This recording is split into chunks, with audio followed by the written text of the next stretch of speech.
Ledford, Piper, Ledbetter, Maverick, Morrow, Baylor, Holyfield, Sawyer, Herbie, Colt, Martin, Evie Phillips, Chase Davenport, Grayson Smith, and Houston, we got a problem, Johnson. We got some riders hung up on the bridge, so we are waiting for the bridge to get cleared before we send our final row. And Ricky Tappery, 10 seconds.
What's going on, everyone? I want to do a little recap voiceover, kind of see how this goes. Tried this in the past, didn't really know how it worked out, so I'm going to try it again this time. But I want to do a little recap on her race. She started out a little slow, which the whole line started out a little slow because we all got jammed up on at the bridge. A little bit of an incident. Just to talk about, Grayson came back. Grayson was the one on the gold KFX 50. He got hit, kind of threw him off a little bit. Ended up getting back on a few minutes later and continued his race. But even though he's not my kid, still proud of him for getting back out there and doing what he wants to do.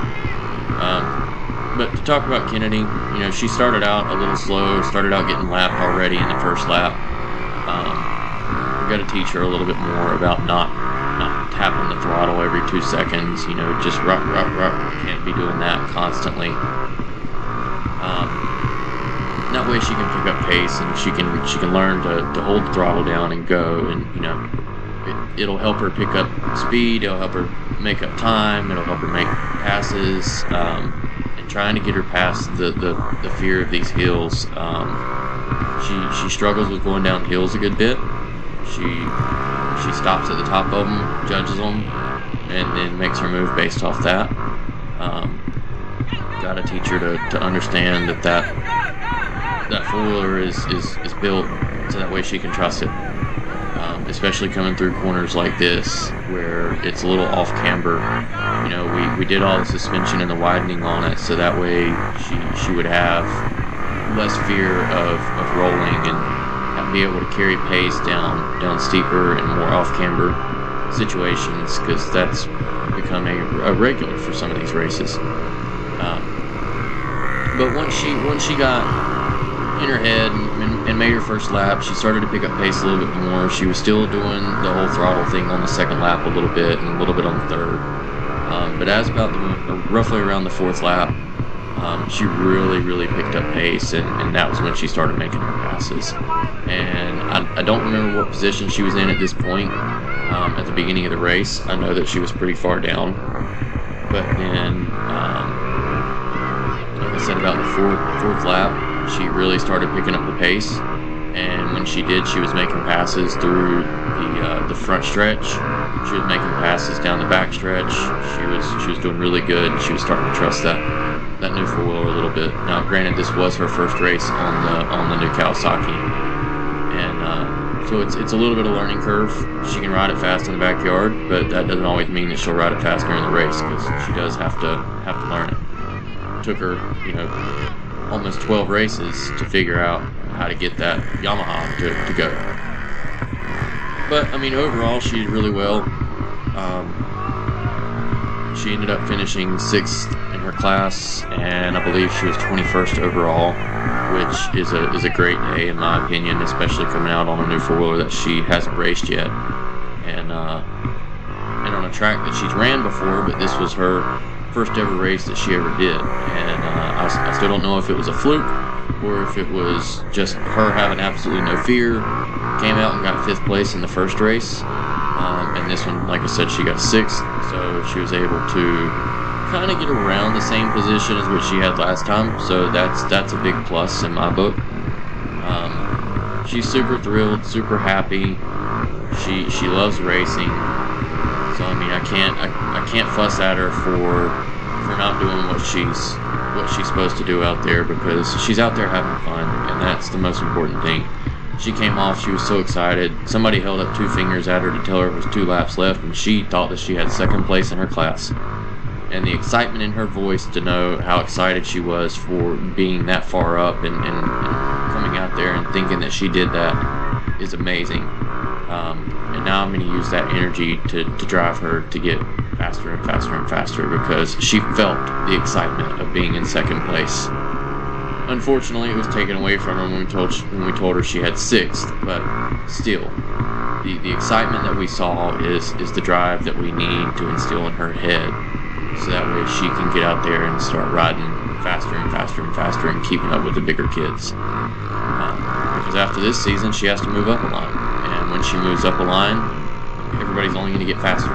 Everybody's only going to be pushing the threshold a little bit more. And as she gets older, it's going to continue to get faster and faster and faster. I mean, because once we move out of 50s, we'll move to 90s. Once we move out of 90s, we'll move up from micros to youth. And in youth, it's every man for himself out there, every girl for themselves out there.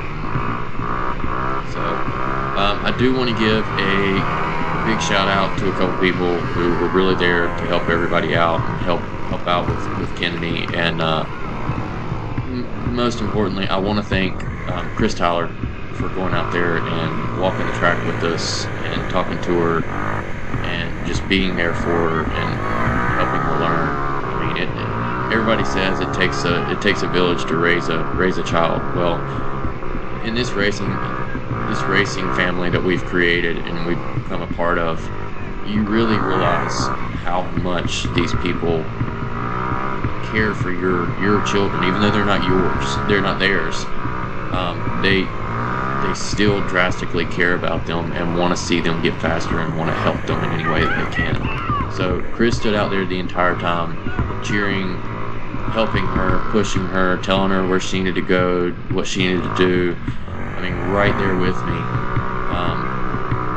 And that was absolutely fantastic. I can't thank him enough for that. Another one is definitely Tim Franklin, being out there helping video her. I know she gets excited about that. She was super thrilled about the last little short video that he did for her. I'm sure she's going to be extra thrilled this time. So we've got a little something special to come up after this voiceover. I managed to be able to create a song that represents Kennedy, because many of you know we call her our little LFG, our little fast girl. Some of you may think of that as a different terminology, but to her, LFG means little fast girl. She's all about it. It's all over. It's on her 4-wheeler. She sings a little song as she rides around. I mean, this kid engulfs the fact that she wants to be a little fast girl out there. So, big shout out to Chad and Stephanie for always being out there. Stephanie for taking pictures of her. Chad for being out there helping direct. Show her where to go, making sure she's on the right line, stuff along those lines. And again, always thankful for our parents, my mom, my stepdad Chris, my mother-in-law Kathy. Always out there. My brother-in-law, my nephew, him being out there, my sister-in-law. So everybody's always out there to support her when she does her race, and it makes me so happy to know that she has this much support in her corner. I want to do better about getting out there and helping support some of the other people's kids that don't just race in peewees, but that are racing in micros. Like I just learned the other day that Tim Justice, one of the gentlemen that I race with, his daughter races in micros, and I always talk about with everybody in our group message for our class. Everybody wants to support and do this, but I feel like some people. Some kids don't get all that same support, so I want to make sure that I'm trying to be more involved with not just my kids, but with being involved with some of their kids as well, and being out there on the track and cheering them on and helping them in any way that I can. I think that goes a long way with people, and it instills some trust and some camaraderie amongst everybody. But yeah, so I mean, at this point she's starting to get a little bit faster. She's still picking up the pace a little bit. She was doing really good over the bridges, as you saw in the beginning. She did get bumped on the bridge one time. She had no complaints. I think she just got bumped, threw off for a second, and then she kept going. She knows it's going to happen. She knows she's going to get bumps. But this four-wheeler is a little bit bigger. It's a little bit faster. I definitely spent the last two and a half weeks building this thing, getting it ready for this race. She got all new suspension. She got a new CDI box, sprocket, chain, new plastics, new graphics, new handguards, new tires. I mean, this thing went through the works to make sure that it was 100% ready. And she did good. She's only going to get faster. That's what she has to keep telling herself. That's what I have to keep telling her. That's what her mom has to keep telling her. That's what we all tell her, is that you're not going to be the fastest one on the track every single race, but eventually you're going to get to a point where you are fast. I never saw her being in the beginning stages. It's hard to envision someone getting to a point where they're fast and they're leading the pack. For the longest time she's been floating around that's high 10th, 11th, 12th, 13th, 15th. She's been floating around there for a little while, and it's really, really eye-opening to see how hard she's pushing to climb that ladder and move up to the podium status that she wants to get to. Something that she told me yesterday before her race was that she wants to be on the podium. She wants to do it. And I told her, I said, well, let's set a realistic goal. I said, let's focus on getting first in our class first. I said, and once you get first in your class, then we'll start working your way up to the podium.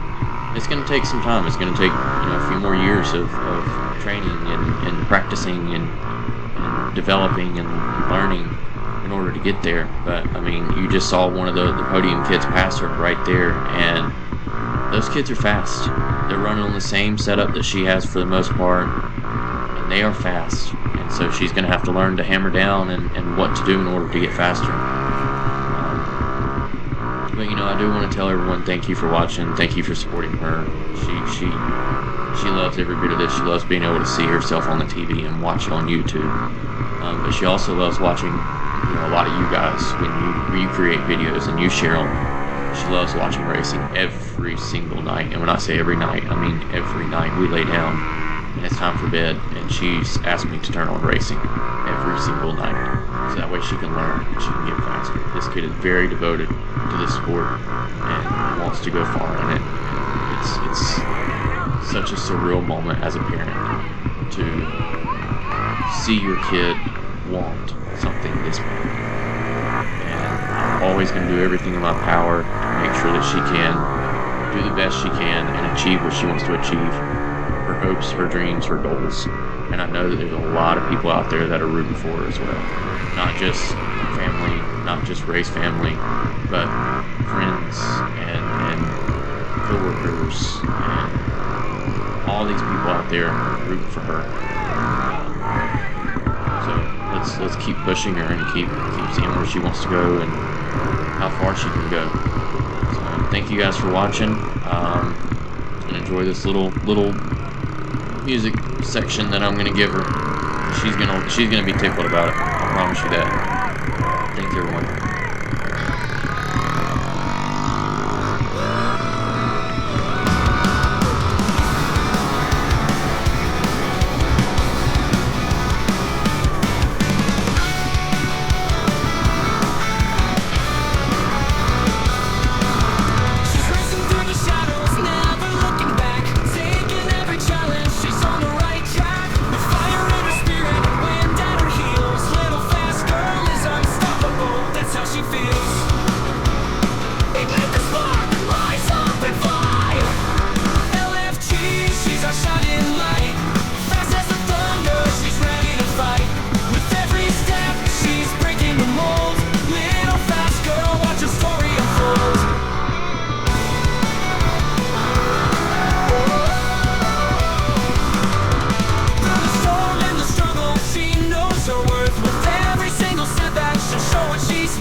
She's ready to engage. Every heartbeat feels like a race.